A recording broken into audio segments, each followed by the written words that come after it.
Hello, everybody. How are you doing today? I hope all is well.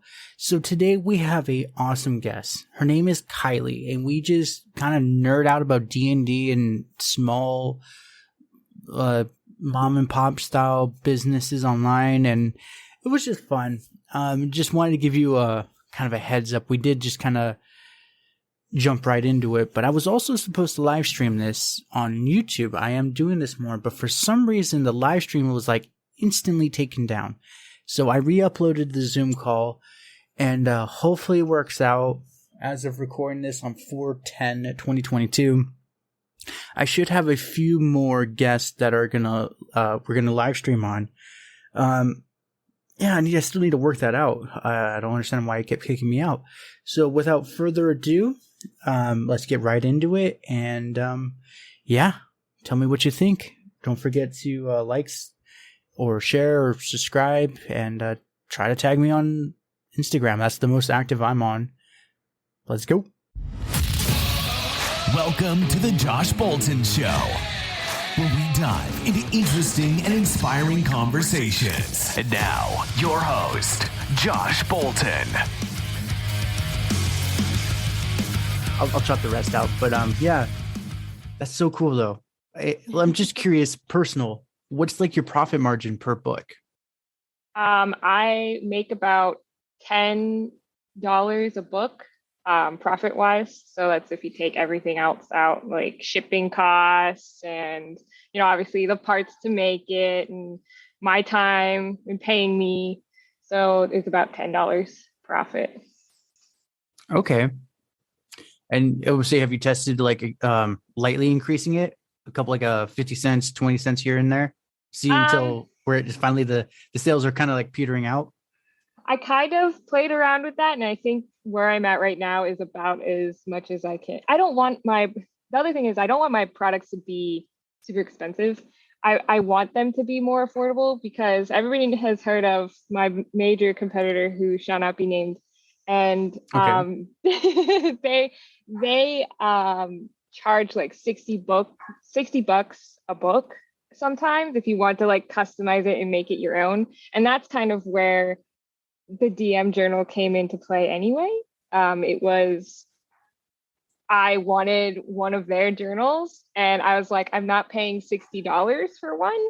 And so I was like, but I could make this on my own. And then I designed the entire thing myself and like made it custom for me. And then I was like, I could sell this too. Like, I don't see why not. And that's kind of how it just like spiraled out of control after that.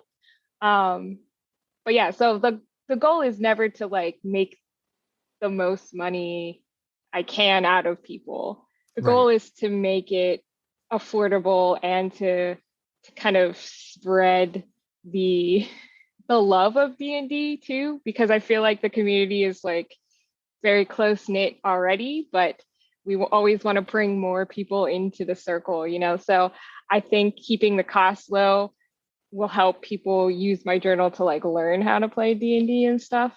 Oh, 100%. I mean, I'm just trying to think of the person who shall not be named, because my sister bought one a long time ago when the pandemic first started. It was like a big old like 11 by 11 inch one. Maybe. I don't know if that was it or not. I could name them. It's the Rook and the Raven is like my biggest competitor. I've seen them. Okay, yeah. Yeah, and they're like it's kind of funny though, because either I'm making an impact or it could just be coincidence, but I like to think I'm making an impact because they now offer journals at the same price as mine, that are pre-made and you can't customize them at all.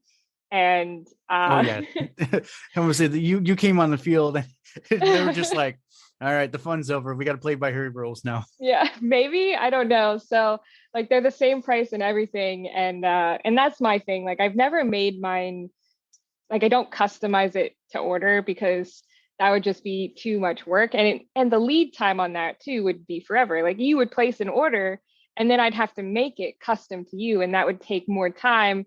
And in an age where 2-day shipping is like pretty much standard issue now. Pretty much standard. Having that extensive like processing time just didn't seem like something I could build a business around. And so I was like, well, we'll just, you know, give this one set journal, but then offer the page packs so you can buy more stuff if you want to add into it. And you know, I left enough room that you can add a few page packs into it and it won't be a problem. So yeah, and I think that's what most people do, because most people, it's not just a journal most of the time. It's like a journal, some stickers, and like 1 or 2 page packs. And that's still like bizarre to me that I like sell All that that. much stuff in an order. Yeah. I want to see. So was it like 4, 5 an order for you? Like 4 or 5 items? Pretty much. I would say average is at least 3. However, if those are mostly people who are players. Yeah. Players tend to want to buy more packs, I've noticed. I don't know what DM, I think my DM journal is just perfect or something. So they're like, this is good enough. It's got a little bit of everything. So they don't tend to buy a lot at the first time like they order, but the DMs come back and order more stuff to like replace things they've used. It's like, okay, I took so many notes, I filled up the backlog, might as well order a new one kind of thing. Yeah.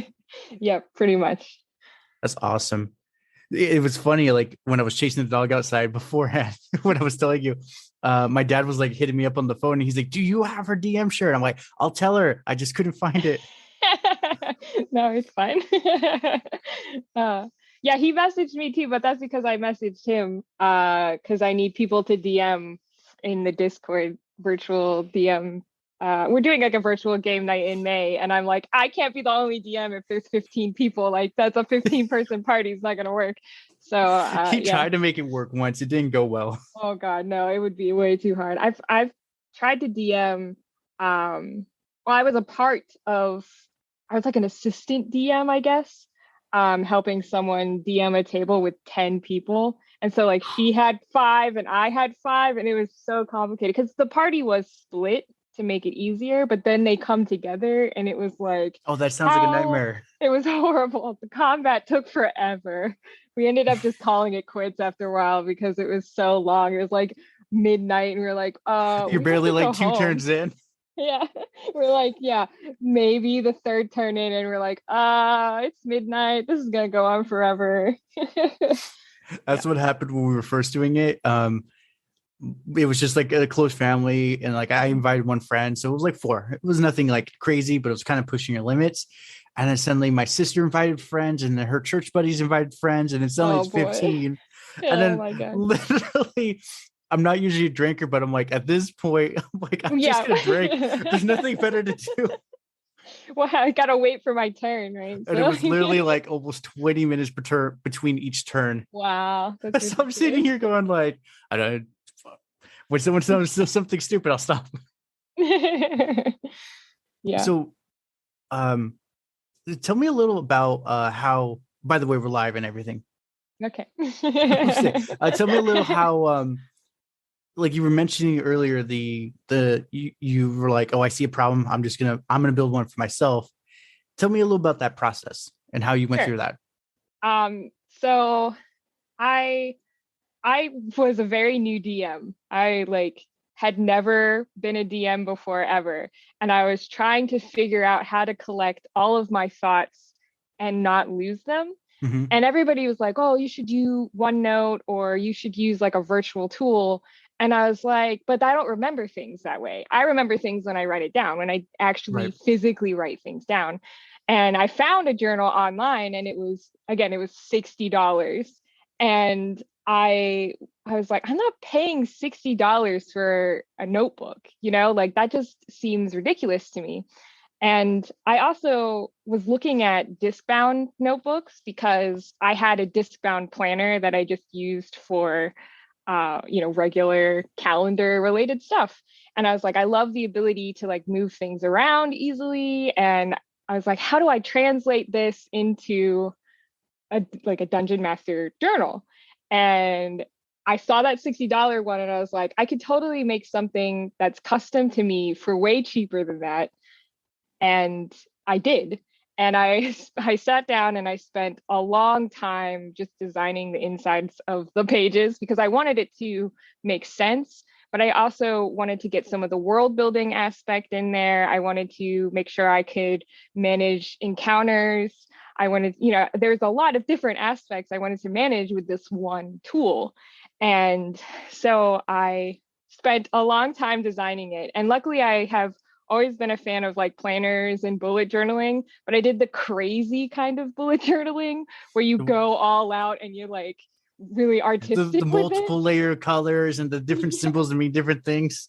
Yeah, so I did the crazy bullet journaling, and but because of that, I had all of these different layouts that I had used in the past that I could kind of translate into something for world building or for D&D.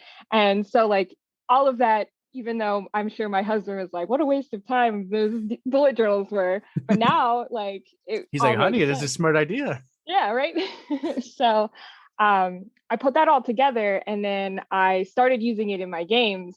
And again, my husband was like, if you need this, like maybe somebody else needs something like this. You should consider selling it. And I was like, okay. So and that's pretty much how it went. But yeah. It's interesting. Yeah, I'm actually not a really big note taker. I like one random ADHD moment in my life. I was like, I'm going to get really hardcore into bullet journals. And I did the whole layout and the keys. And like, if you see this little die, it means this. Yep. Felt hot and heavy for a week. And then I'm like, okay, this is boring and hard work. I'm done. Yeah. No, so I'm like the opposite. So I get like, I don't want to say like so schedule focused, but I'm just, I get anxious if I don't know what I'm doing. Yes. So for me, it's the opposite. I have to like plan out my entire week. Like that's what I do on Mondays. Like today's a Monday and I just spent like an hour planning out my entire week. So I had been doing bullet journaling for like, I don't know, 3 or 4 years. And at one point I was working at like a marketing firm. This is obviously before owning my own business. And I was managing 30 different social media accounts for like 10 different companies. And so I had to keep track of all those things. And that's when like I really honed in on the bullet journaling because it helps me through managing all of those different accounts. But now I don't do bullet journaling at all because I'm too busy. You barely have enough time to schedule a week next week. Yeah, pretty much. So I really just focus on this week and that's it. Like 1 week at a time now. I'm just curious. So what was the moment when you were doing your working for a firm to your Cantrips Media? What was that moment when you realized, oh, if I double down, it's just gonna work kind of thing? Well, so this story is really complicated. Okay. I actually just created a video that I haven't posted yet. It's like waiting to be published on my YouTube channel because I'm like, I don't know how much of this is too much information. But yeah, I was working in marketing for a while, and right before I left my marketing job, I hadn't even made journals yet. I was like playing D&D, but I wasn't DMing. And I hadn't like made the journals yet.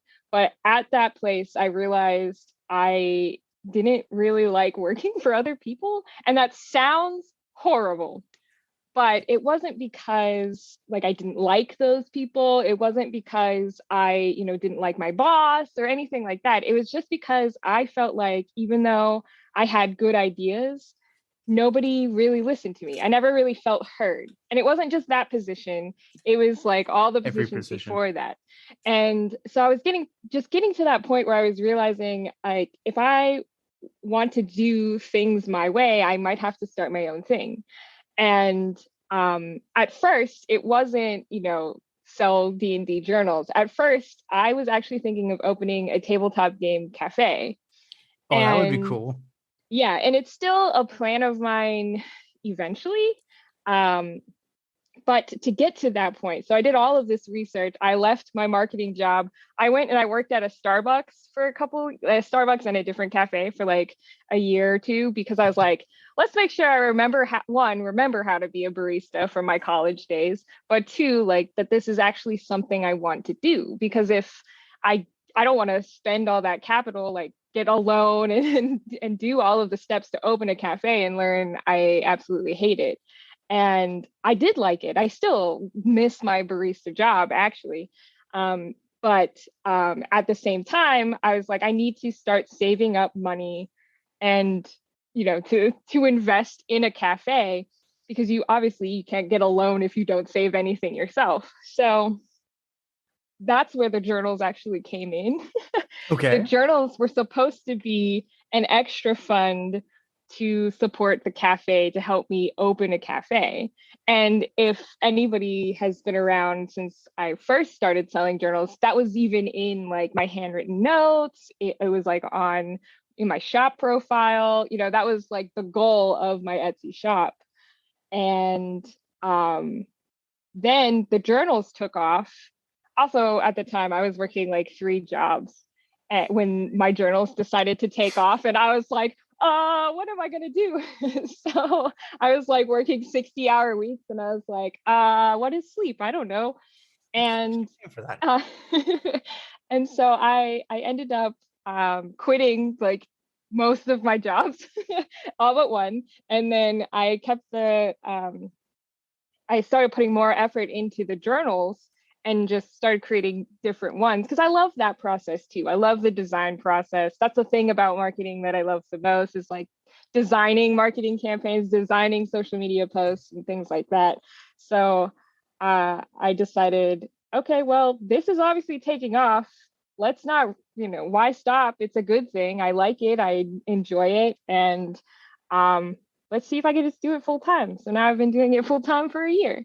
That's awesome. I would say, especially with the lockdowns, definitely has piqued up people's interest in D&D.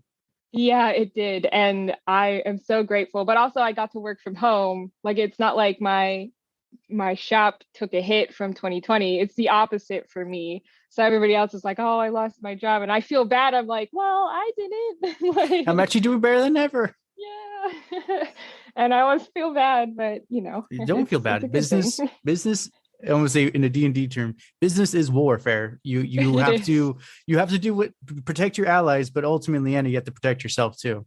Yeah, it's very true. So I'm actually more grateful that like everybody was staying home and wanting to play D&D virtually, and that like exploded, because it made my journals explode. So Yeah.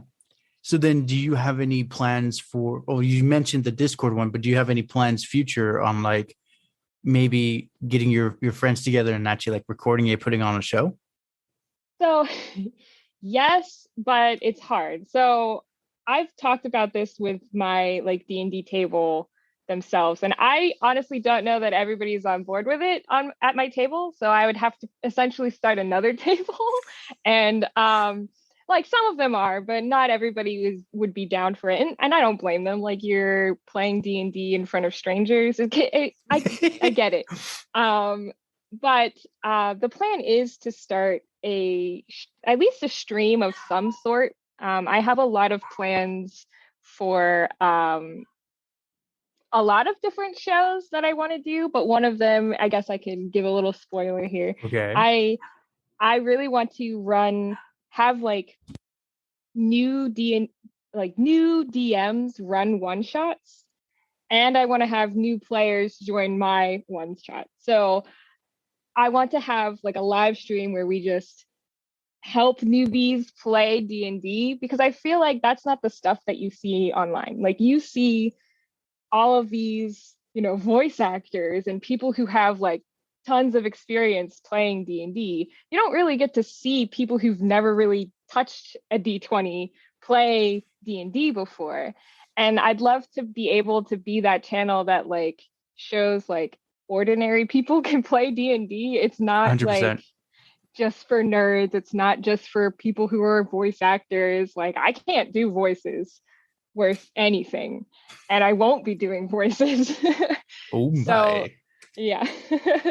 So it's just, that's kind of the avenue I want to go, just because I think that's the thing. Like, my journals are supposed to make it easier for newbies to play, supposed to make it easier for new DMs to keep their thoughts organized. So I want that idea of making the community, like bringing the community together and making it easier to play D&D, to extend to like Twitch and YouTube and whatever else. So that's the plan. I want to say, I haven't personally seen it. My old man has, and he's told me about there's these highly produced like 4-hour sessions, and I was like, really? I'm like, I've never seen this in my searching of YouTube. I'm like, apparently I'm not looking hard enough. But he said, yeah, there's like one where maybe, let's say, for you, for example, you during a turn, something happens to you. If someone throws like $10, whatever was supposed to happen to you is canceled. Yeah, I've seen those. There's also people who, there's this one channel that I also was a part of one of their like one shots at one point, but I also watched their stream, and they do this thing where they're on a ship and they have like a ship's crew in their Discord, and they'll give them a decision or like something they could do to help the players on the ship, but they're considered like the crew. So the crew get to say like what the players do and encounter and things like that, which I think is so cool, but I have no idea how they do it.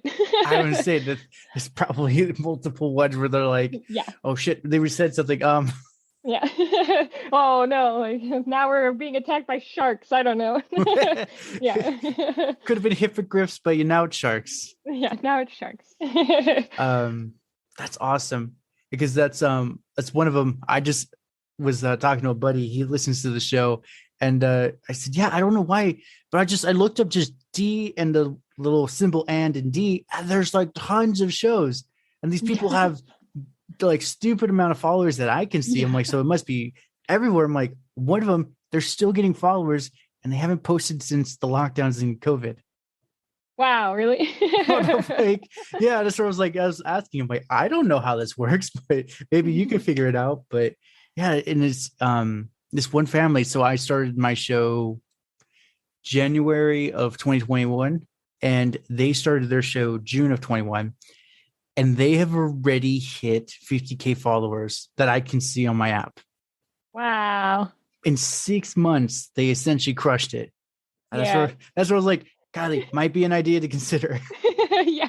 Yeah, it is. It's definitely another thing. Like podcasts too. D&D podcasts are different from D&D like videos, and there are also a lot of D&D podcasts out there that I'm like, well, maybe I could do that. But the thing is, I'm one person, and a lot I of would say you have all that in the background too. Yeah, I've got all of this back here that I'm working on, so I don't know how much more I can really take on by myself at the moment. But maybe one day we can do all these cool things. We can get that nice little guy who paid minimum wage and give him nice food, like now work.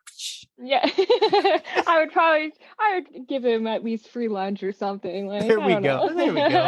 Yeah. But I'm just curious. Sorry, I cut you off. No, go ahead. I would say, I'm just curious. The white machine in the corner, is that an actual printer for you? This machine? That one and the other one, that one too. That is just a table. It folds up. It looks like a printer to me. Yeah, no, that's what I use to pack orders. I fold it up so that I always have a clean space, and then I unfold it so I can, use it to pack orders. But I've limited space down here in the basement. These two are actually silhouette machines. I use these to cut stickers. You can also see my pile of unpunched journals here. We'll just ignore the amount of work I have to do. Usually Kylie's in front of it. It's fine. Yeah, it's fine. But yeah, I use those to cut stickers. The printers are actually to my left. I don't know. This is hard because it's a camera. Left. It's reversed. Yeah. So they're over here. But yeah, it's about as big as that table is though. So it's just over there. What type of silhouette machine do you use? It's just what is it called? I don't know. I think it's just the pro version or something. But it's like a, what do you call it? They have like Cricut machines too. I have one. That's why I was curious. Yeah. This one is just a silhouette, which is kind of like a better version of Cricut. Totally fair. Yeah, it's not that Cricut's bad. Cricut's great if you're doing like one or two projects and that's it. Yeah, or you're not in the business, of making stickers, because Cricut like holds your hand and walks you through every single step, and that's nice. But when you already know all the steps and you don't need your hand held the entire time, and you're doing like 40 or 50 of these at a time, Silhouette's the way to go because they have business software and stuff too. Like they've made it and tailored it to people who, like me, are very familiar with like Adobe products and know how to like use things of a higher end. So, yeah.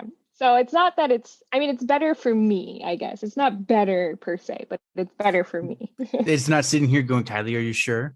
Are you Yeah. really sure? Did Are you you place really it correctly? Are you sure that it's placed correctly? Don't forget to do this. I'm like, yes, I did all of this. With Silhouette, you can accidentally, and I have, which is also kind of funny, accidentally start cutting nothing. So that's happened. I would say at least it's not stickers where you haven't fully uploaded the file and then it's just running and you're like, Yeah. shit, that's not the right one. Yeah. No, luckily it wasn't that. It was nothing, but it was kind of embarrassing. I was like, I bought this so it wouldn't hold my hand, but apparently I need my hand held sometimes. Just a little, just a touch here and there. Yeah. Oh man. Yeah, because the funny thing for me, the reason I was just asking is so I used to work like security a long time ago and I hated the job. So I was like, I did the numbers. I'm like, oh, there's not a lot of embroidery people in California, this and that. I bet I could start an embroidery business and get out of the rat race and just make patches. Well, I invested in it and I realized afterwards, I'm like, oh my God, I bought like the Cricut. I bought the hobby one, barely can knock one out every 30 minutes. And it was just like, yeah, you're not getting out of the race with that one. No. And that's also why I have two, because I run them both at the same time. Because otherwise, like it would take me days. It still takes me days sometimes if I wait too long to restock something. But if I stay on top of it, I probably I use them every day. So yeah, then I'm just curious. So like, let's say you were mentioning earlier that you would get the journals and some stickers. What is like the stickers they usually order? Is it like the D20 out silhouette kind of thing? no, so actually I don't have a lot of fun stickers. I've been meaning to. I have some created. I haven't printed them and like done anything with them. Most of the stickers that I actually sell are tab stickers. So I've created stickers that you can like fold in half around one of the pages. So then you can use it as a tab and you can like find a place in your journal really quickly. They have like D20s and stuff on them too. They have some other things, but like it's mostly the tabs that people find useful. And I didn't even realize that would be such a in-demand thing. When I made them, I was like, I made these for me. So because I needed tab stickers and I didn't want to buy some. So it's very surprising to me. And they're not like super expensive. I think they're only $3 on my shop, but and I only make like maybe 50 cents off of them. But nobody really buys them by themselves, like you buy them and a journal. So it all ends up equaling out in the long run. I'm just trying to think it might not just be D&D people you're hitting with this too. Like, it might be like those, the ones that are even more than you for bullet journals. They're like, I need a tab for everything. Yeah. It could be that too. Yeah. Yeah. Very true. So then, wow, words suck for today. It's Monday. Yes. For your sessions. So how does your books been helping with your sessions? And also let's get into some of your fun stuff during your D&D sessions. Oh boy. So for my campaign right now, I'm using a module. So I don't use the world building as much as I thought I would. I only use that when I create my own like part of the adventure. I'll write up a little story for that little town or something. But for the most part, we're in Forgotten Realms, which has its own lore and everything else. So I don't use that as much as I thought I would. Although I do have a whole homebrew world created in a part of it that I'm waiting to eventually use. It's waiting.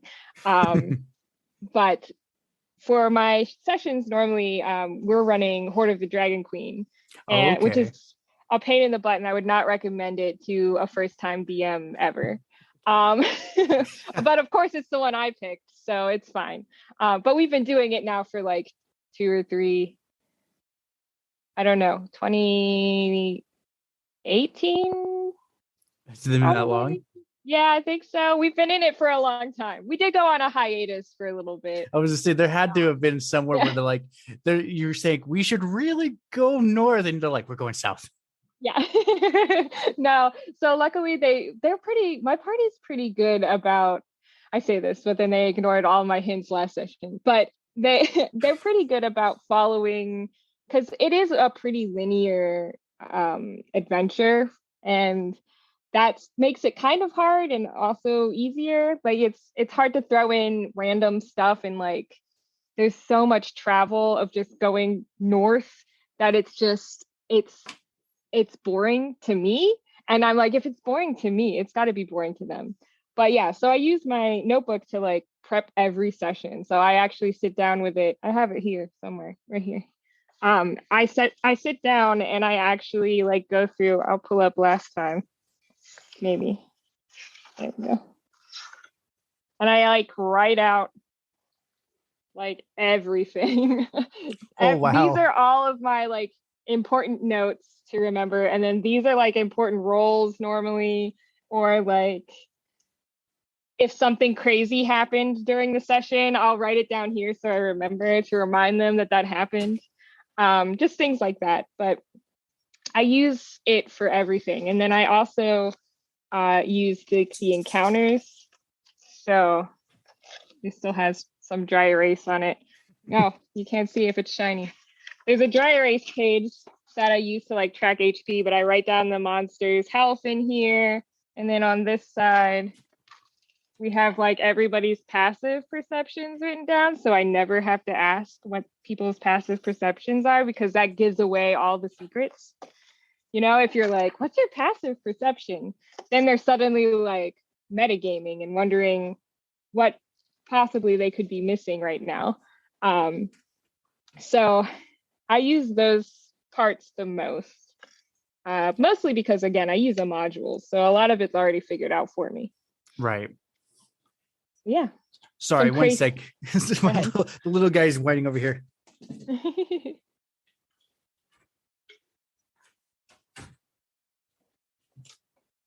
I was like trying to text people. I'm like, hey, get the door. Yeah. So the modulars, that's crazy. So it's funny. My dad's doing the Rise of Tiamat. Okay. Just started that. And he's like, oh yeah, you're going to go from whatever level to like pretty much 18th. I'm like, I'm pretty sure by the end of it, we're going to like prestige and restart. kind of Yeah. That's pretty much what I will want to do anyway, because I'm already really tired of like not being, I just feel like I don't know things as well as when I create it myself. You know, like reading it and remembering it is one thing, but when you like write it down and like you're creating it and you're making all these connections in your own homebrew world, I feel like that's better for me as a DM, and it makes it easier for me to remember. So then when someone asks, I don't have to be like, wait, hold on, let me like Google what that means in the Forgotten Realms lore. Like I have no idea. But also I'm not like, I mean, I've been DMing since like, I want to say 2018, but that doesn't sound right either. I feel like it was earlier, but I don't remember. I'd have to actually look. But, you know, I've not been DMing for forever. I've just been the only one willing to do it at our table. So I was like, okay, well, if that's what, if I'm the DM, I'm going to be a damn good one and just like go all in. So how often do you guys play? Is it like once a week, once a month? For a while, we were playing every 2 weeks. Then we took a hiatus for like, I would like say 6 months, because my life got crazy. That's when I was like doing a bunch of different jobs, and this started taking off. And I was like, I don't know, I can't do D&D right now. And I can barely rub two things together. Yeah, I don't even have time to sleep, so I don't think I can do D&D. But then after that, I ended up. Now we do it once a month, because again, I'm pretty busy. But as the DM, I feel like you're busier. You know, you have to like remember all the story and like prepare for sessions, and you can't just show up at the table and roll dice. It's not just that, at least. So Yeah, maybe in the beginning when you're first learning, but after that, no, there's a whole story. You got to get in character and all that. Mm-hmm. So No. I'm just curious, how long are your sessions if it's just once a month? Is it like 4 hours, 2 hours? They're normally 3. We normally go from, yeah. So that's another thing I told them. I can't work for 4 hours straight. I am like, I start getting tired and like just also I get like I get anxious. So I I'll sit understand. there and I'll just like worry about it forever. And then they'll be like trying to figure something out and I'll just be sitting there trying not to say anything because of like, anxious about whether or not they die or whether or not they, go the right direction. I can't sit there and be anxious for 4 hours. So 3 is my limit. That's normally we cut it off about 3. Although a lot of times it goes to like 3.5 because we're like in the middle of something major Right. and we can't cut it off. So yeah, normally it's like 3.5. I do have another game session that's every other week where I'm a player, and that one is 3 hours as well, but it's every other week instead of once a month. Is it usually a Friday or Saturday session? It's actually during the week. So Interesting. yeah, it'll be Wednesday. So yeah, Okay. I don't know. You're like, I'm just here, man. Yeah, I just show up and I turn into my wild shapes and then I leave. Like that's about it. So, okay, as a dungeon master, what is the craziest thing that has happened to you that like you're just sitting there blindsided, like, why, how did this happen?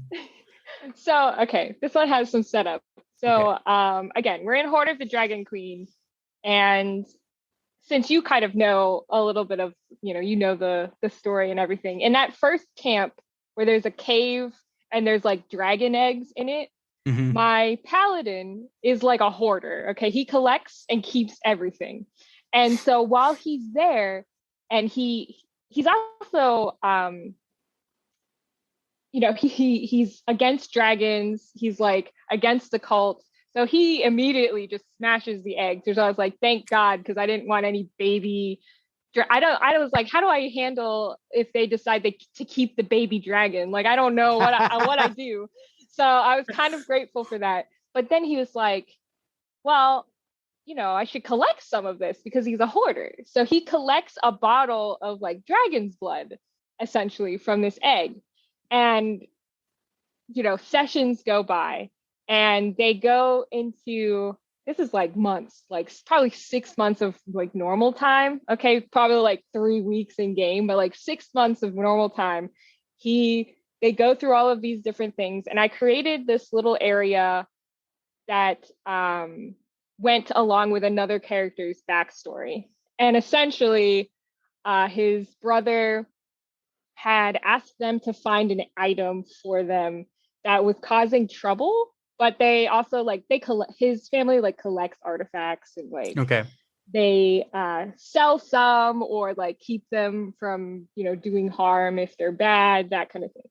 So they went on this little adventure, found out it was like demons coming out of a portal because I don't know, I thought that was cool. And there's this like symbol drawn in blood which like has helped create this portal, and it has these different crystals on Okay. it. So in my head, destroy the crystals and then the portal stops, and they only had to destroy like 5 out of the 6 of them or something.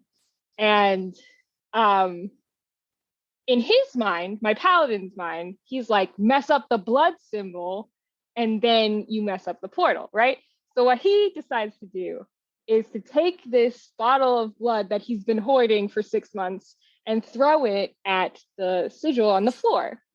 And I was like, well, don't do that. One, because like if you drink the potion, apparently it causes like a magical effect or whatever.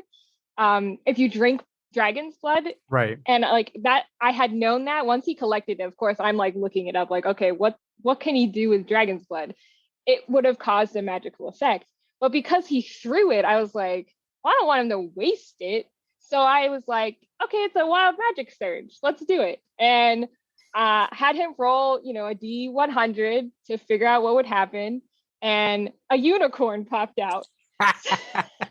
So I got to play a unicorn, which I have to tell every DM, like, you need to play a unicorn if you've never played a unicorn before. They're fucking badass. Like, you wouldn't even know it. But it was so funny to me that he like didn't he he was like, a unicorn? It's like, what just happened? And the other thing was he had to command the unicorn. Like, the unicorn is summoned, but it doesn't do anything unless the person who summoned it commands it. And immediately he saw the unicorn pop out and he was like, this is weird. But then he was like, help us. So the unicorn decided to help, because he had to be commanded. So I had the unicorn run around and heal everybody. And then the unicorn, they were in dire straits. Okay. I made this encounter a little bit too hard. And I was like, uh-oh, I might have a TPK on my hands right now. Everybody might die. So everybody, like 3 people were down at this point when he threw the blood, and he was like struggling. So 3 out of the 5 people, it's a 5-person party, and the unicorn started healing everybody. And then once everybody was healed, he was like, okay, stop him. And the unicorn like killed the demon creature that came out in like 2 hits.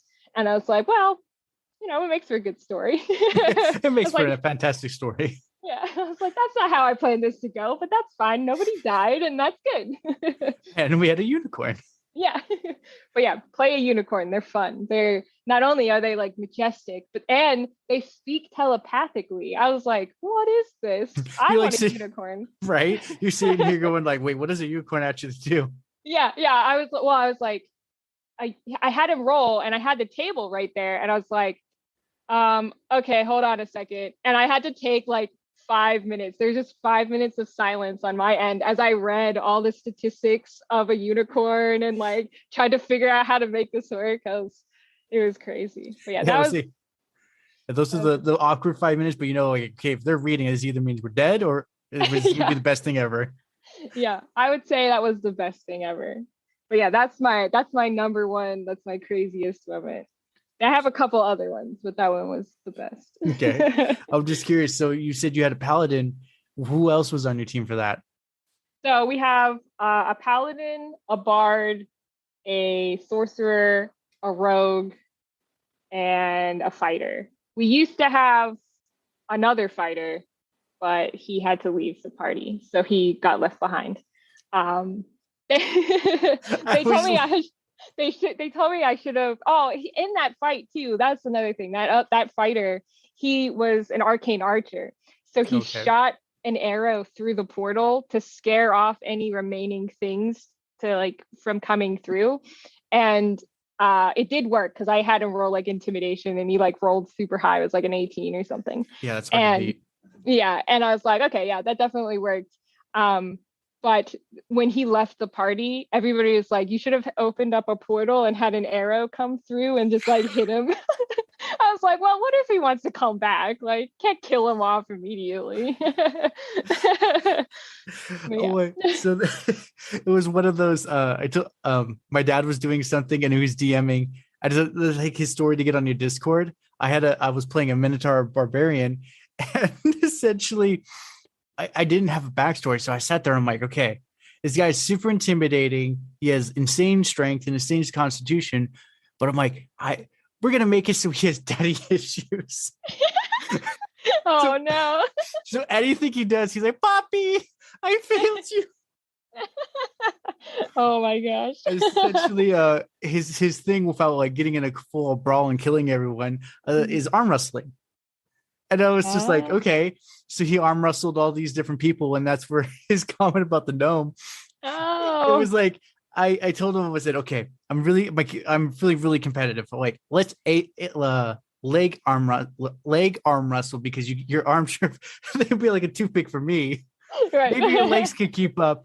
I roll a nat 1, he rolls a nat 20. Oh my goodness.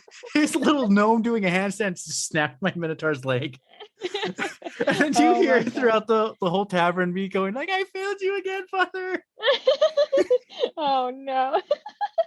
It's so funny, like all the crazy things that can happen because of the dice rolls, like Right? things you never even expected. And you roll a nat one and you're like, oh, never mind. None of that happened like I wanted.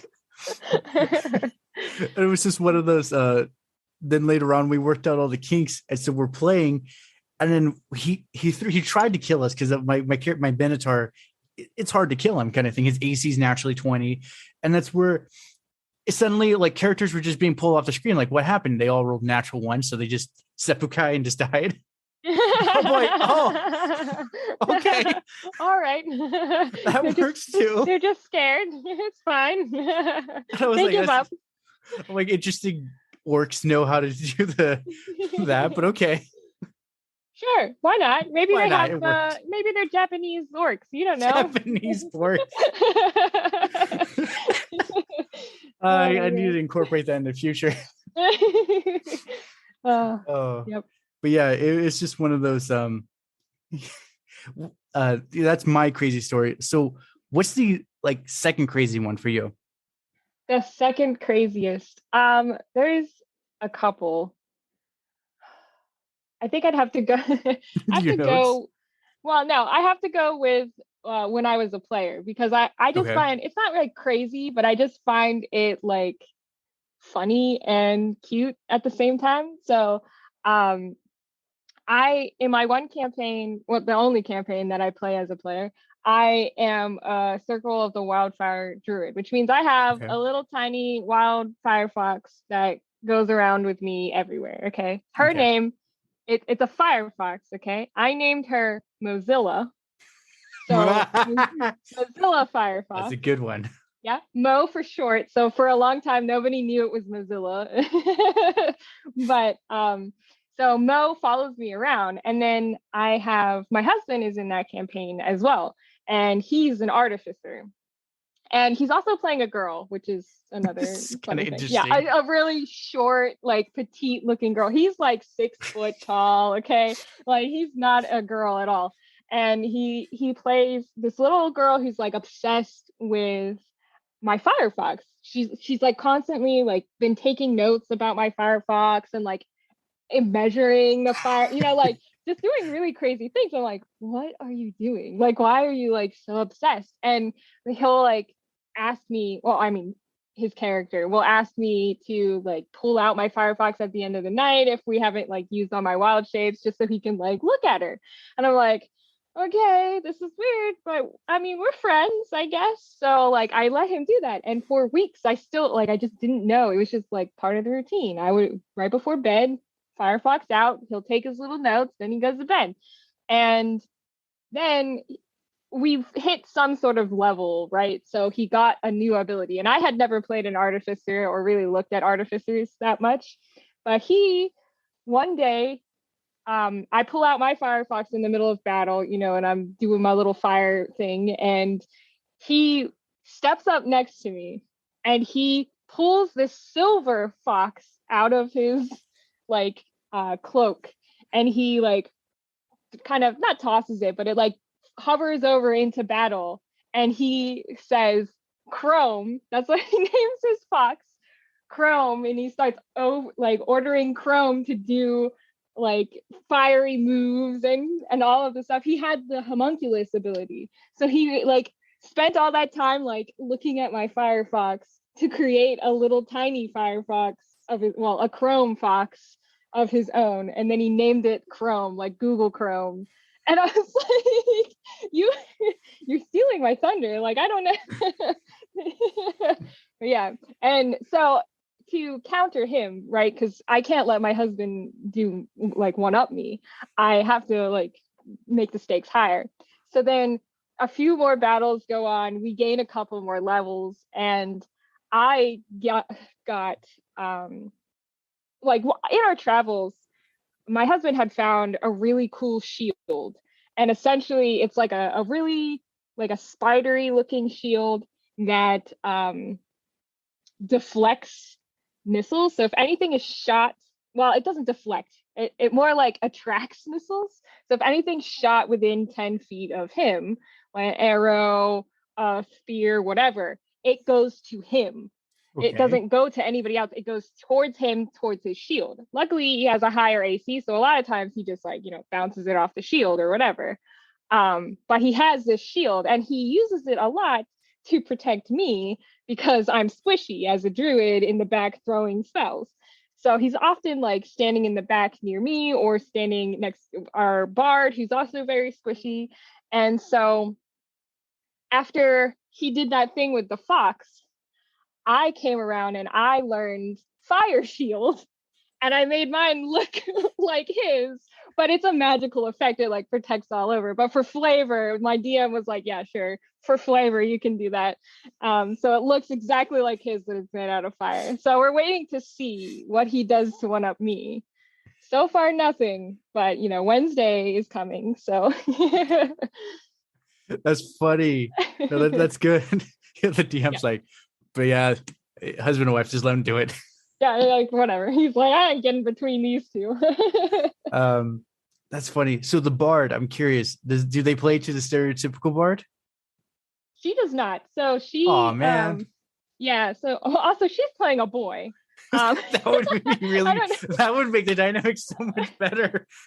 Yeah, but she plays like, she has a really cool violin and stuff, but she isn't. She doesn't sing. She does more. I want to say like a soliloquy or like poems and stuff is more her thing. So she plays that aspect of it more than like, I feel like people typically think bards, they think like singing and like, I don't know, performance, sleeping with everyone. Yeah, she doesn't really do that. She like she talks to everybody, and anytime we're in town, she like has really crazy conversations with them, and she's also always trying to like convert people, like To what? to whatever her equivalent of religion is. I'm not sure. But she's always converting people. So she's always like getting into these heated arguments about how the gods aren't real and like, but her one god is, and it's just like, I don't know. When do we step in? Like, when do we cut her off from the beer? Like, I don't know. No, that makes it interesting because then it's like maybe one of those, the dungeon master's a deep rooted one. Like, okay, after like 25 sessions ago, you said this to one person, and in the background, he made this. Yeah. And they like, Hmm? yeah, he is one of those DMs too. He's one of those DMs that like remembers, like, those Telltale games where it says in the corner, like, they will remember that. Like, he's the one. He's like, I'm going to remember that later.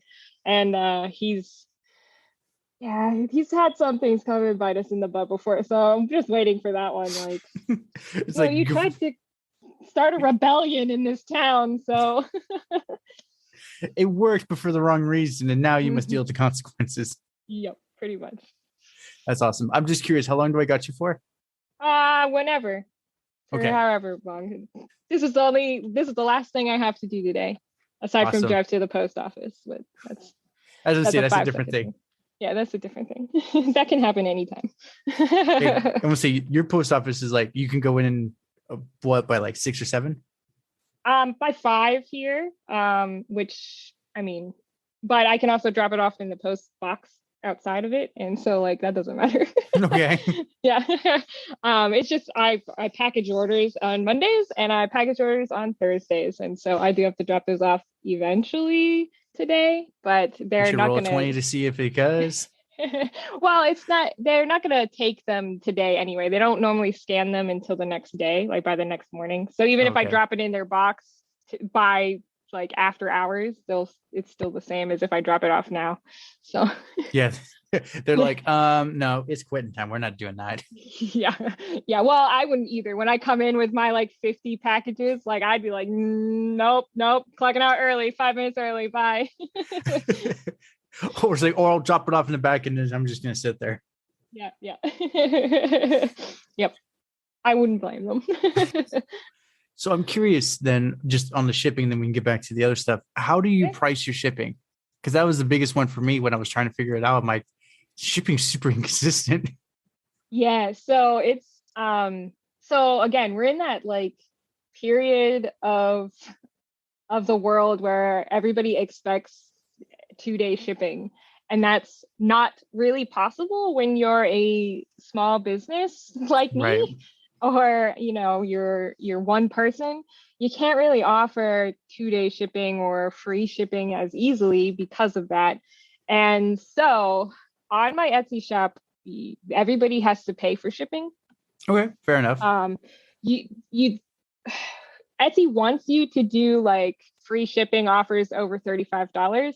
I can't do that because $35 is one journal. So literally everything would be free shipping.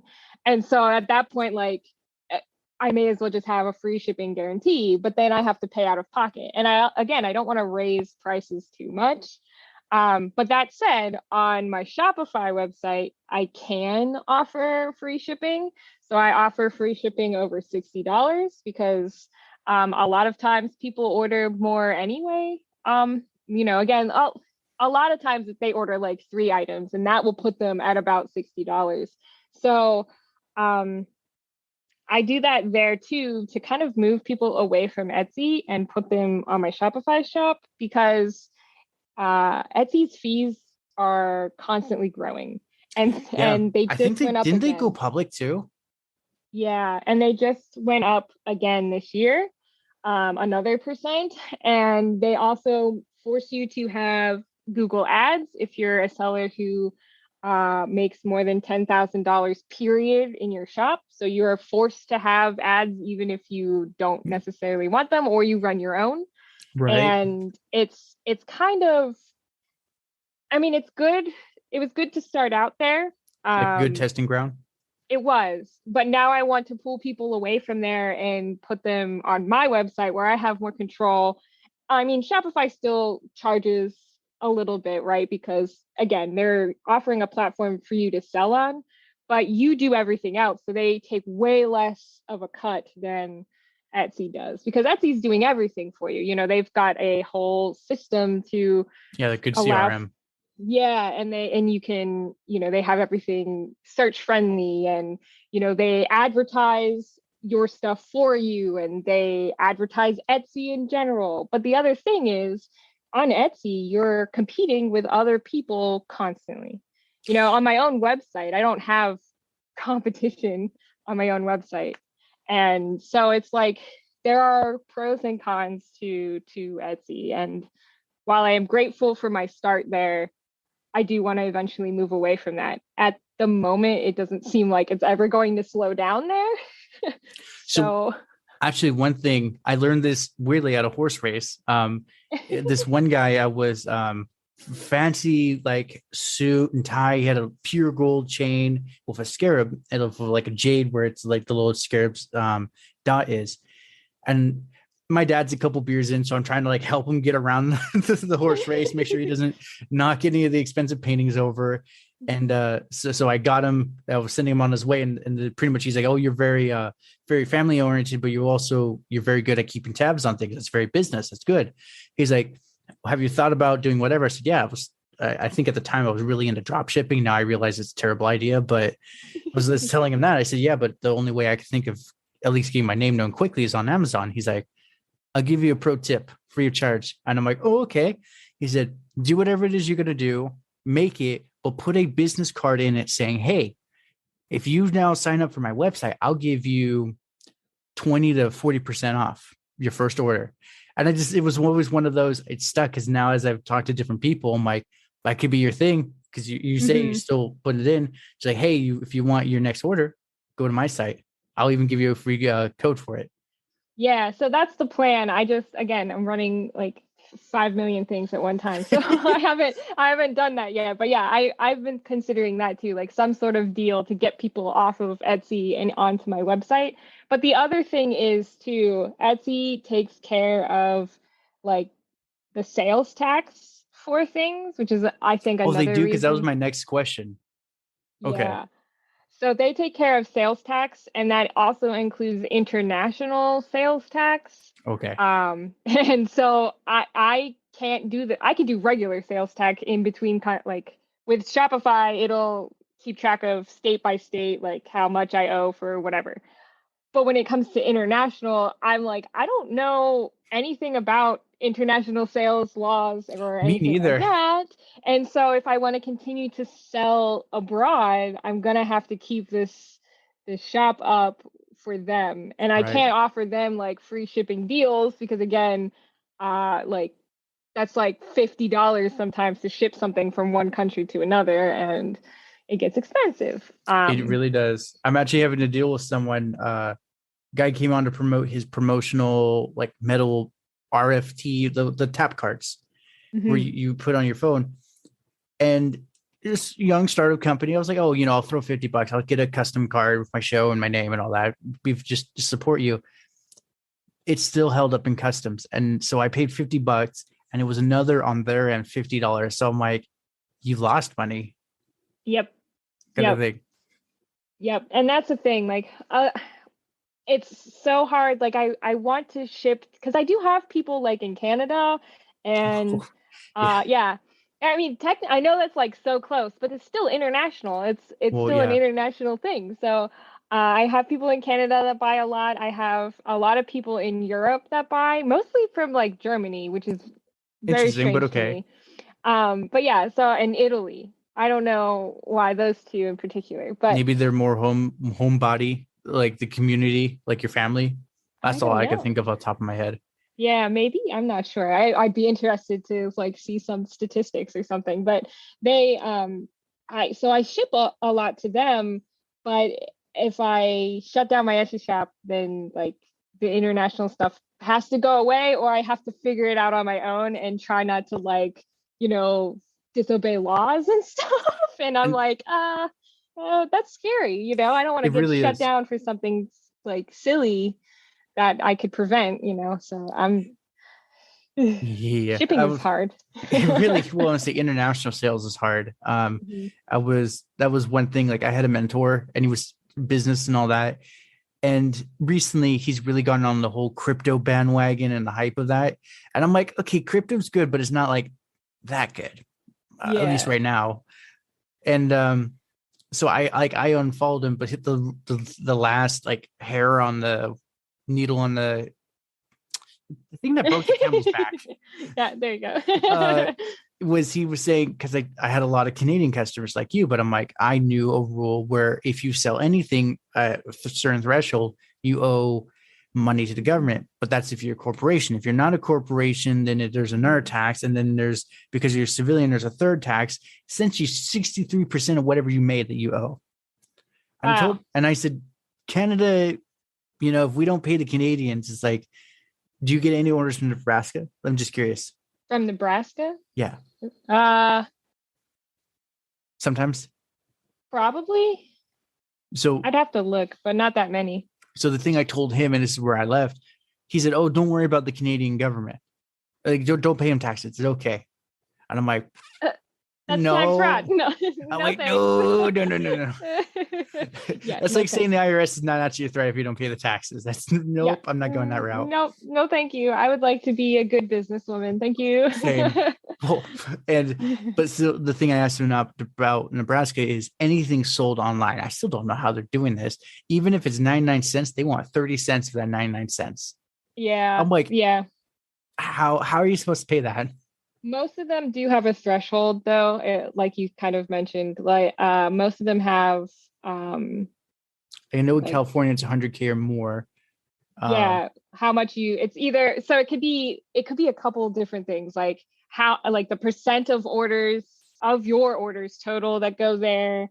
It could be how many total orders, like some of them have like multiple different thresholds, and then each threshold like you just have to meet one of them and then you owe them taxes. Yeah. So yeah, I haven't had to pay taxes to Nebraska. I haven't sold that many through Shopify, and again, Etsy takes care of sales tax, so they charge the people for sales tax and everything for you. So I don't have to worry about it then. But on my Shopify shop, I don't think I've sold anything to Nebraska. Okay. Most of them are Ohio, I think. Oh, okay. Close. Yeah. Like for me, Yeah. I was asking my accountant, I was like, okay, you're an accountant. Do you know any softwares for online sales? And she's like, no. I'm like, shoot, what am I supposed to do? That's where I've been Yeah. doing my homework. It's $100 a month, but it's Block now, Mm. the formerly whatever Square, and their tax one. I think it's like $100 a month, and it automatically reports and pays for you like every month and a half. Huh. I was like, okay, I could kind of get behind that, but I'm like, it seems like anything kind of more like if you make a sale, it charges you instantly and then charges the pays to whatever. It's like almost $300-$400 a month. I'm like, Yeah. Yeah. mm. It gets expensive. So that's why I do most of this stuff by myself. But I did just finally, again, because I'm like drowning in work. So I did finally hire an accountant, and she's wonderful and she's a lifesaver, and did my taxes for me this year. Last year I spent like 8 hours on taxes. Oh, I bet. I was like, and it was also like the first year that I had been married. So like we filed jointly, like, hey, I was like, oh, I'm supposed to save money, but now I have to do the work of two people in my taxes, like, cause he's like, I'm not doing it. Like, you can do it, or I can hire someone. And I was like, I don't have money to hire someone right now. So he just like, and it was horrible. 8 hours in my taxes. This year I spent like 30 minutes where she like just went over all of it with me to make sure everything was correct, and then sent it in, and I was like, good, I'll pay right now. We're good. How much is it again? Done. Yeah, done. I'll write the check right now. Yeah, it was like for me, the same thing. I just handed her all the paperwork. The lady, she got smart. She hired someone to specifically enter data to the system that unknows it, and then she just reviews it for like 5 minutes. Okay, like for me, it's like, Josh, it looks like you got involved in crypto. I'm like, I literally threw $10 at it just to see what would happen. That's it. And she's like, well, it's saying this and this, and she looked at the sheet. Oh yeah, you literally threw $10 at it. I'm like, that's it. And I said, technically, on paper for the government, I made 15 cents. Whoop-de freaking do. I lost like $5 in fees though. Right. Yeah. Like, But great. so enough of the boring stuff. We probably lost a lot of people with taxes. They're like, oh God, look, get out of here. They went on this whole laughing rampage and then the taxes. Yeah. So where are you stationed at? I mean, we've got an hour. I didn't even know that. I'm in PA, so I'm actually 45 minutes outside of Pittsburgh. So Okay. yeah, it's cold here. It's because it's April, and Okay, yeah. it's like, oh, it's spring, but it's not really. Here's some snow for you, and then we'll give you some more rain, and then, oh, you think it's getting warmer again? Boom, here's some more snow. So hopefully the last snow was like last week. But we were still getting it, and I was like, I don't want this anymore, please. And I'm in the basement. It Well, gets cold down here. I would say, in general, you're below ground, so that's gonna be cold, and especially with snow, it's gonna be even colder. Yep. And I have like, explains the long sleeves. yeah, I have long sleeves on. I have a blanket on my lap right now. I have a heater right next to me. It's, we're dealing, but I would like summertime, please. Oh, so you want California summer? It's like almost 110 over here. I would take it. I don't care. I think because you at least have AC. Like, you could go inside and like sit in the AC for a little bit and cool off, and then go back outside, and like that wouldn't be as bad. Like, the cold and not being able to drive because it's snowing, like, that's the part that I'm like, I can't even go outside. I'm stuck in my house already because I work from home. I need that ability to like get outside and get out of my house. So Hey, at least to drop off the packages. yeah, at least, like, well, I could schedule to have them come pick it up at my house, but I don't want my mailman to hate me, so I have not done that yet. Yeah, you can though. I think most people do. Like, you can have them pick up, even like Amazon returns and stuff. Like, you can have them come to your house and pick it up with regular mail. But if I stuck 50 packages out there for him, I would expect some of my packages to like arrive broken after that point. I don't think they would though. I think from what I've taught, at least mine in California, I don't know about your side. He actually likes those because he's like, then I could take my sweet time just sorting them. Well, maybe I'll have to talk to him. That's really what it has to be. But my mailman has changed 3 times in the last year, so I'm not sure if they're like still figuring stuff out. So I'm like, I don't want to like make a deal with this one postman and then set my post off like all my post office stuff outside, and then it's a new post person, and And they're he's like, like, what what's the heck is this? all this? Like, yeah, I don't. They work hard enough. I don't need to add more to their plate. And they are grossly underpaid. Yes. Um, so that's interesting. Okay. Now I'm curious because where I am, I'm like a little south of LA. Like Mhm. we're mostly Hispanic, so like we have a lot of taco places. What's your one go-to restaurant? Like let's say I just flew out. What would be the one thing you'd recommend me to go to? Well, if you're talking about like Pittsburgh area, you have to go to Primanti Brothers because Okay. that's like what Pittsburgh's like known for is their stupid pierogies and like the French fries on the sandwiches. It's disgusting. I'm gonna tell you that right now. I don't Okay. like it, but it's something a lot of people do like, and they put coleslaw. Like it's just a sandwich, but they like put coleslaw and French fries, and then like the 2 pieces of bread, and then whatever lunch meat, cheese on the sandwich, and you just eat it like that, and it's like carb coma. But I mean it's good. My husband loves it, but I'm not a big fan, but that's a Pittsburghese thing. They also have a lot of pierogies are our other big thing for some reason. Not Philly I don't know cheesesteaks? why. Now that's on the other side of the state. Yeah, that's the other Okay. side. Okay. You can still get those here too, but that's more, that's the other that's the side. that's the other side. Yeah. We don't talk about them. No, just kidding. I grew up a little bit in Pittsburgh or in Philadelphia too. So I lived there for like 5 years of my life in the Philadelphia area. And then I moved to the other side of the state for who knows, I don't know why, but I was too young to understand why at the time. Yeah, that was one of those like here. There's not really many Philly cheesesteaks because like not many know what to do, so they make them like as close as they can. Well, this one place, it's funny. It was the one place I would never guess. At Jersey Mike's, I just went in. They have Phillies, and I said, "Hey, I'd like can you know a guy who does it correctly?" And they literally, they're like Albert, this big Kahuna Hawaiian guy. You literally hear a thum, thum, thum. He comes out, grills the most like amazing Philly. And how I knew it was correct is when I picked it up, immediately the whole paper just turned to Just oil. Yeah, Yep, just yep, fell out. yep. That's how you know it's done right. And like that's kind of how those Permani Brothers sandwiches are too. Like they like fall apart. Like the bread gets all soggy. This is why I think I don't like them because soggy bread is weird to me. But if they like get all soggy and you're like, okay, it's the Permani Brothers sandwich. It's the same thing with the Philly cheesesteak. You pick it up. If half of it doesn't fall through the bread and onto like the paper and the paper's not oily, you didn't get a good one. Returning. If you can. Yeah, if you can. And that was just the one thing. It's like ever since then, I guess the big Hawaiian guy decided to go somewhere else. And it was just one of those I asked, like, what was he getting paid? They're like, oh no, he just did this for fun. He just would sit in the back for fun. I'm like, you just kept a big Hawaiian guy that knows how to make Phillies in the back? Why didn't you tell me this? Can I keep him at my house? All right. We can put it in. We can put in Kylie's basement.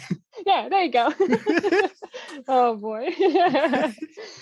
But yeah, it was just one of those. Yeah, I was just asking him because the actual owner showed up, and I'm very chatty, even though I'm introverted. And after like 5 minutes of conversation, I'm like, no, I go back to my room now. Yep.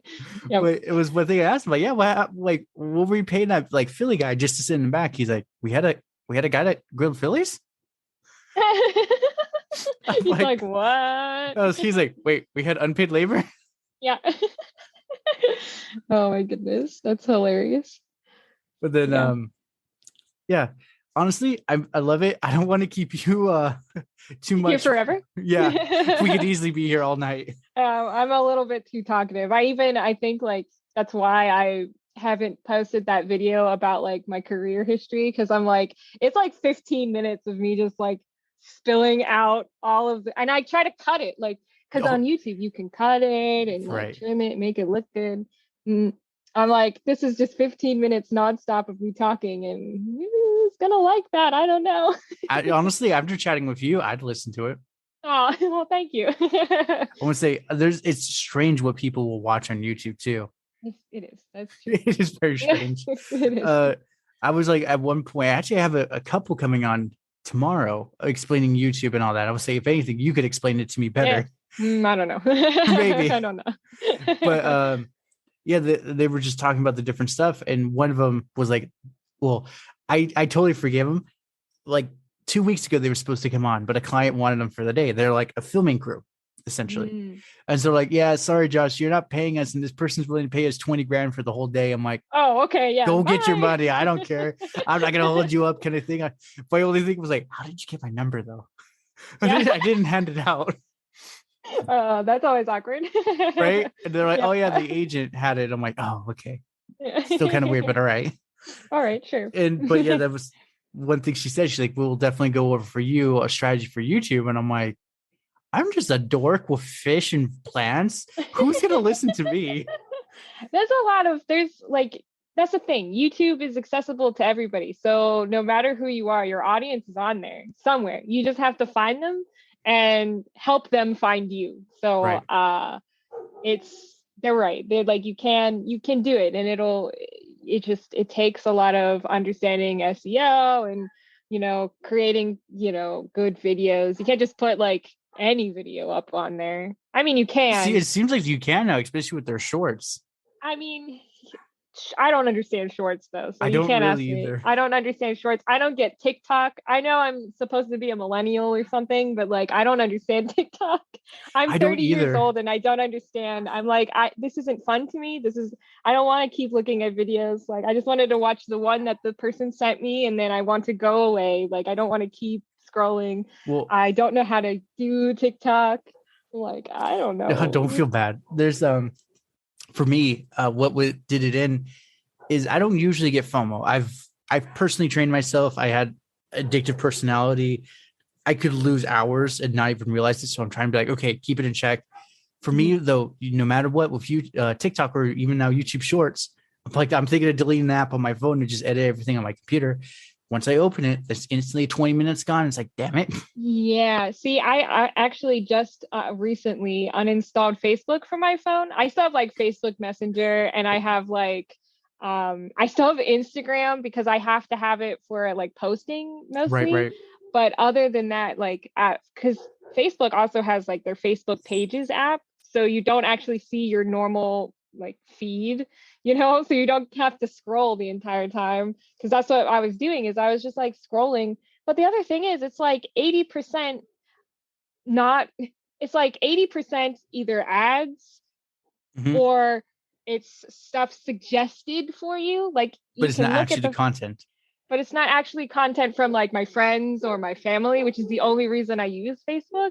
So I was like, I'm just going to uninstall it for a while because I feel like I'm wasting my life away on this app. And yeah, I'll probably download it again at some point or another. But right now I'm living without it, and everything's fine. Yeah, business is good. Yeah, business is good. Everything's good. Although I should post more business-wise on my Facebook. I went from being a great social media person for like 30 different accounts to like barely posting anything on my actual business social media.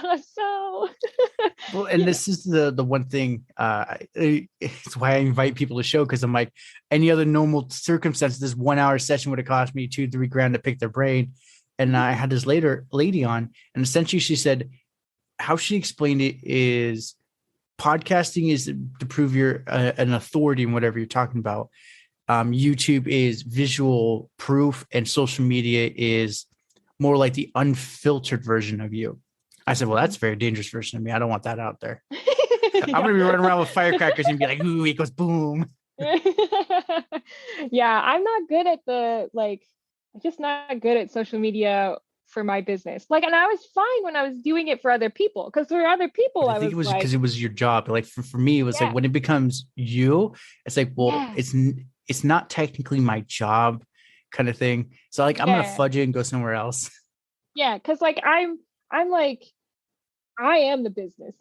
This exists because of me, and it's part of my personality is the reason people buy from me. I feel like, Oh yeah. and watch my YouTube channel and things like that, and want to join my Discord community. Like all of that is because they at least a little bit like me as a person. So I have to push that into my social media, and I'm like, I don't know how to do that.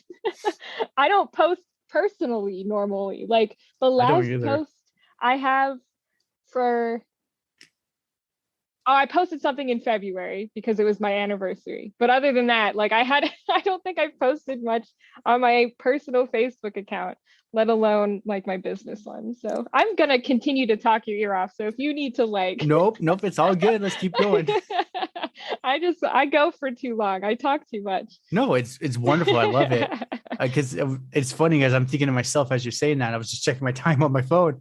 It's like same thing. I think my last one was like a month ago with this one guy I had on, and it was just fun. And I edited everything up and posted it. But like for me, because I don't post a lot, the one time I do, everyone likes it because they're like, "Oh shit, he's alive," kind of thing. Yeah. Yep. And like, and then it makes me nervous to post something else because I'm like, well, everybody's gonna see this. Well, and I thought the same thing because it's just one of those. I next day I was like, oh, that had a good reaction. I'll edit something up, make it look pretty, post it again. Not a single reaction. I'm like, yeah. So apparently this hiatus of a month works really well. Yeah. So just take long breaks and then post something really good, and then just take another long break and just do that. Who needs regular social media posting? We're gonna prove all those social media people wrong. All those experts. We'll just prove every social media expert out there wrong. Oh my gosh! If we what else at what cost though, Kylie? What was it worth it? I don't. Probably not. It's probably not. Don't do what we say. But by like my running joke is I've had a lot of interesting events throughout my life. I'm like, it's the don't do what Josh does. Yeah. It's like he does stupid stuff. Don't do what he does. Don't. Yeah, it's not worth it. I know. I've lived it. It's fine. Don't do it. Trust me. It was funny. I have actually a cousin named Kylie too. So It was one of those. I was talking to my father about our interview on Sunday, and then somehow my mom thought it was Kylie the cousin. I said, no, Kylie the cousin does not play D&D. Like, no, two different Kylies. It's funny, that name used to be like super rare. Like when I was growing up, nope, there was one other Kylie out there, and that was it. And she in was your like, world, yeah. Yeah, in my world, there was one other. And then like, a couple Kylies got popular, and then suddenly like every little girl's name was Kylie after that. It was crazy. Not that I'm saying it's a bad name, because it's an awesome name. But obviously. Yeah, obviously. Yeah. I would say for me though, I think my name Joshua is very, very pronounced because I met people. Well, no, I would have to say 70s and on is what I started notice the name came up more. But like but it's funny. So my boss's name is Josh. I'm Josh. My mom's boss is Josh, and my sister works with someone named Josh. So in other words, you're about to become a boss, right? Because everybody else is bosses. You just have to like meet that like age I just need threshold. Yeah, and you'll be get the it set boss at 32 point, then I'm good to go. Yeah, there you go. You got it. Yeah, and that's it's have you seen Monty Python? Yes. Okay, so it's the one where like, hello Bruce, hello Bruce, hello Bruce. Yeah. It's the same thing, but it's for me, my boss. He's a very serious man, but for this one, he's like, hello Josh, how are you? I'm like, doing good, Josh. How are you doing? He's like, I'm doing quite well, Josh. I'm like, oh, that's good, Josh. Oh man. But yeah. It's Josh is definitely a more common name. I feel like I knew a lot more Joshes in college than I do now. Like I don't think I know many in person anymore. Well, it kind of became one of those names that were taboo with politically correct. It's biblical. That's weird. Right? Like make your own meaning to the name. It doesn't matter. I would say if you want to just go with the root meaning of Joshua, it means warrior. I mean, it's a very good and strong name. Yeah, see, there you go. It's like you're making your kid a good fighter. One day he'll be fighting Floyd Mayweather. Or, well, I mean, I don't know that I want my kid to fight though. Does that mean he'll fight in school too? Like, I don't know. Well, okay. I want to say for me, because I do martial arts, I've done it for 15 years now. I actually am now at that point. I really don't want people to fight me. It's kind of like 2 months ago. I bought some potatoes for like hash brown like slabs, and it was because we in our area it was hard to get them. So I found one, I bought it. This homeless guy just comes running at me, and immediately like total anime like voice is like, it was like potato protection mode activated, and I literally am dodging it like Neo, all his punches, and then they create and essentially he's like stops, he's like, hey, like, yeah, where can I buy hot Cheetos? I'm like, well, we're closed. There's a 7-Eleven across the way that's 24-hour. You can go there. And he's like, all right, cool. When are you open? I'm like, 6 a.m. Never. Like, Don't come as long as you have money, it's 6 a.m. And he just literally skips his merry way over to 7-Eleven. Wow, so weird. And it's so funny because now one of my bosses, he saw the whole thing happen. And he's like, oh my God, I was going to call the cops. I'm like, dude, by the time the cops show up, I'll already be home. I said, if anyone's going to get attacked, it's very appropriate with me. Yeah, I guess, especially if you know martial arts. Like, yeah, I've always wanted to learn, but I don't have time. I don't have time for my own thought process right now. So, yeah, it's one of those you definitely at least 1 or 2 hours a week have to set aside to just get the basics down. And it was like for you, you're like, I can barely pull this off. Yeah, right now I'm struggling giving up an hour every 2 weeks to play violin. I've been trying to learn violin for like 5 years now, and I finally found a really good teacher, and I love her. She's amazing, but I have to, give up an hour every 2 weeks to go to that lesson, and then I also have to give up practice time throughout the week. That's at least another 3 or 4 right there. Yeah, and so it's a struggle. It's a real struggle. This week I didn't practice as much as I should have, and she's gonna be mad at me. But this is why Kylie needs an employee. All right, everyone, listen. Right. Help Kylie learn the violin. But you have to be willing to work in a basement. That's and you have to like cats, because there's one here. You can't see him, but he's actually he's been sitting here the entire time on his little office chair. Yeah. Nice. That's my I'm pretty buddy. sure someone, as long as you say you have cats, and it's almost like, you can give them like flexible schedule ish. Yeah. Like, it's like, as long as you work generally 8 hours a day, we're good to go. Yeah. Yep. Pretty much. I'm sure right now there's a ton of people like, okay, how do I contact her? Where do I go? How do I get there? Have to be local, though, is the problem. We've got to be close to, because otherwise, how are you going to get here, right? Like, I mean, if you're in California, I don't know how much help you're going to be at making journals for me. We can make a robot. I'll operate the robot from over here. That would be cool. I would love a robot. That would be awesome. Right? Yeah.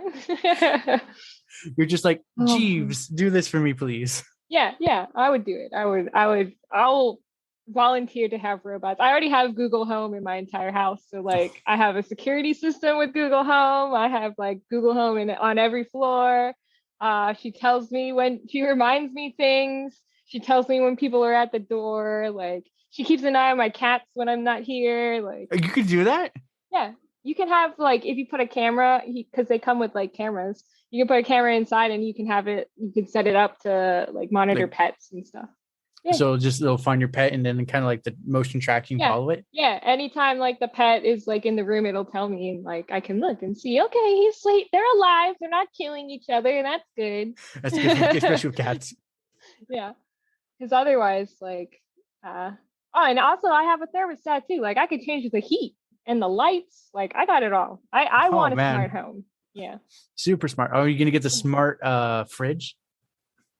There's a smart fridge? There's a smart fridge and a smart toaster.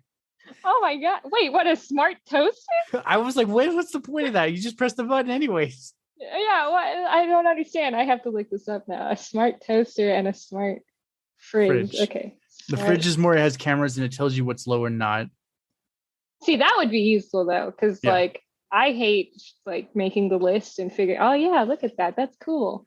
I heard on one of my tech podcasts, he was reporting on a electronics event, and he's like, so we officially know it's gone too far when there's a smart toaster. Well, yeah, let's look at the smart toaster. Okay, hold on. Smart toaster. But you still have to touch it? You still have to touch it. So what's the point? But I guess it I can don't tell. understand. I guess it can kind of tell if it's a wheat or a rye, and it'll adjust accordingly. I'm like, when did the camera melt then? Why does that matter? I Why does it matter what kind of bread it? I don't. Maybe I'm not a toast expert or something. We're not aficionados when it comes Yeah. to that. I don't understand why you need a smart toaster. Somebody who, if anybody you know gets a smart toaster, please report back. I want to know. Tell us quickly. Yeah, it's $350. There's even a smart composter, and that thing's like almost $500. Jesus. If you spend $350 on a toaster you could get for like $20, I like right. It's like, it still toast bread. Like I don't understand. You still have to lift the bread and put it in. Yeah, that's the thing. If it like you just put the bread in a compartment and it like put it in for you or something. Yeah, like I could see that, but this doesn't seem very smart. I think it's more of a dumb toaster. The only thing about it is smart marketing. Yeah, maybe smart marketing. Yeah, because this one trash can, it's like I said, it's like $500, and it'll automatically tie the bag for you. And I was like, oh, okay, it's one of those. It knows when it's full, fill it up. So you can only feed it 15 bags at a time. It'll automatically do everything. But then there's immediately my first thought, but you still have to give it bags. So what's the point?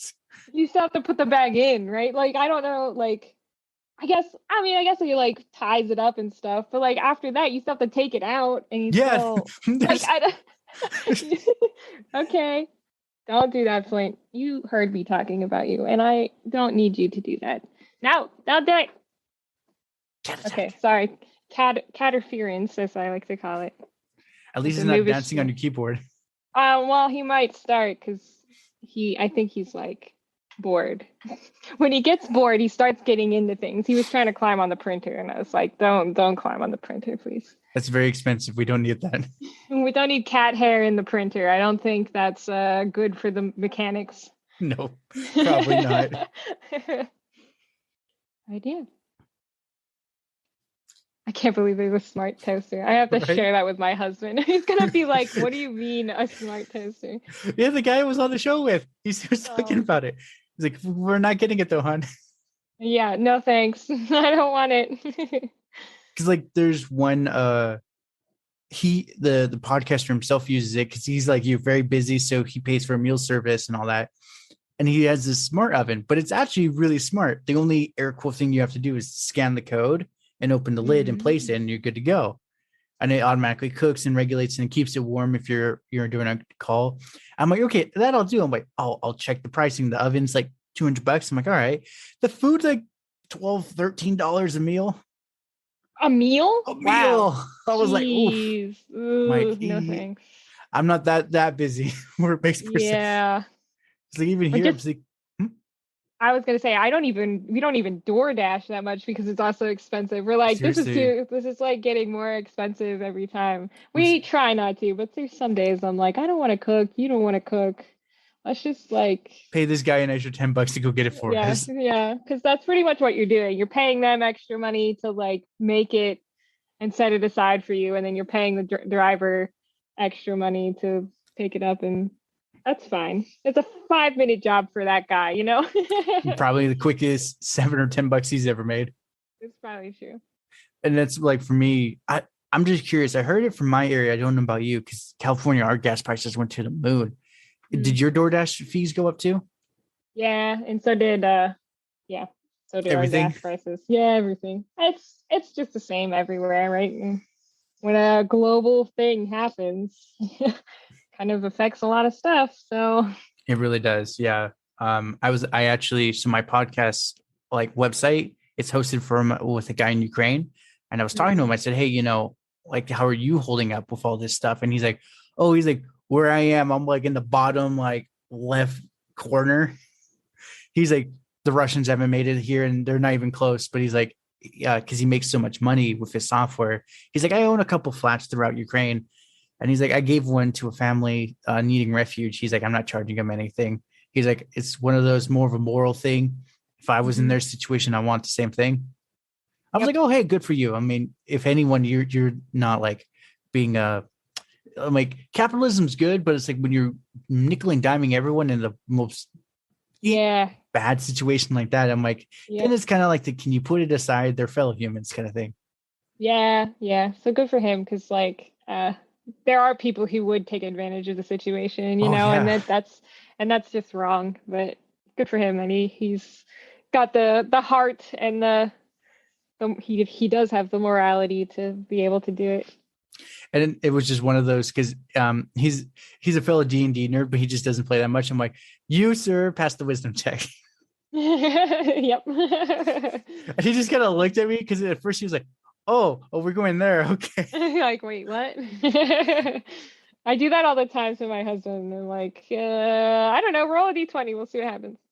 And you're like, I haven't rolled, so we'll see what's higher or not. Yeah, we'll see what happens. We should do that for dinner more often, actually. We should just like, are we going to make something? Roll a d20 and find out. If it's odd, yes. If it's even, no. Yeah. That would be funny. That could be your next project to add to your million things is make dice for couples. So it's like, are we cooking in or out? Yeah, dice for couples. We have like a little car symbol for like DoorDash, and then you can have like a little takeout bag of the hamburger. Like, yeah, and then every like, number is a different. Yeah, just a different side. Oh man, I bet you that would make a lot of men happy because like we don't know what our girl wants, but if we roll the dice, it's okay. Yeah. Although at my house that wouldn't work. At my house, you'd roll the dice and it'd be like hamburgers, and I'd be like, but we just had hamburgers, and, and then I would be like, no, roll again. Like it would just be worse. It would just mean like rolling 5 times until I got what I wanted. It's like Thai food, but we had that 2 weeks ago. Yeah, exactly. That's exactly it. Like when we had that like a month ago, like I don't want it again. Like my husband makes fun of me because I am that person. I don't like to eat the same thing all the time, but that it doesn't apply to everything, just most things. Like I can eat pizza like every day if I wanted. But that's bad for you. You should not eat pizza every day of your life. Don't do like, what Kylie does. Yeah, no, don't do that. It's not healthy. You got to mix it up, add some vegetables to your life. But so like he'll make fun of me and say, because he for a while there kept suggesting that we go to Arby's, and I have nothing against Arby's. Okay, I like Arby's, but he was suggesting it like every single day for like a week, and we didn't go. And I was like, but you already suggested that. And he's like, but we haven't gone. It's just like this whole thing. He makes fun of me for my eating habits. It's fine. Oh, so he married you, so he understands what he signed up apparently for. He signed up for this. Yes, he signed up for a lot of things, and most of them crazy, so that's on him. Crazy's only perception. Yeah, maybe maybe his perception roll is real low. Like maybe he's just rolling like 1s and 2s, and that's why it's okay. He got this lucky this long, and he's like, all right, whatever. Yep. Oh my gosh.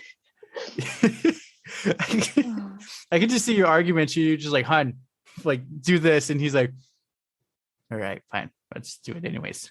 Yeah. Yep. Fine. We can do it. Fine. Whatever. So other than pizza, what's your go-to meal? Let's say like I could wave my magic wand and DoorDash would show up.